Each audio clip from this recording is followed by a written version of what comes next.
សួស្តីទៅជន Becky ទាំងអស់ថ្ងៃនេះយើងមកអានបោកជាមួយប្រភេទ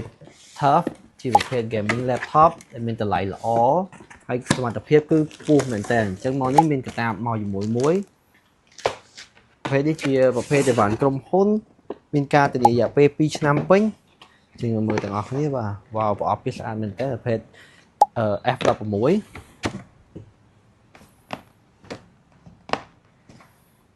វ៉ាវយើងមកមើលម៉ាស៊ីនតែម្ដងបាទទំហំ16អ៊ីងដែលប្រពាក់ដោយ Intel Core i7 ជំនាន់ទី14បាទវ៉ាវស្អាតមែនតើនេះ Intel Core i7 ជំនាន់14ជាមួយនឹង refresh rate 165Hz DDR5 បាទមកជាមួយនឹងឆ្នាំងសាក100W អាចសាក Type C បានដូចគ្នាវ៉ាវលយមែនតើផេតនេះមានការធានារយៈពេល2ឆ្នាំជាមួយ Fixed Warranty ក្នុងនេះមានអីខ្លះមើលមកជាមួយនឹងមក gaming laptop ដូចគ្នាអញ្ចឹងបងប្អូនមានតម្រូវការចង់បានប្រភេទ gaming laptop អាចតាក់ទង page Becky ដែលយើងបាន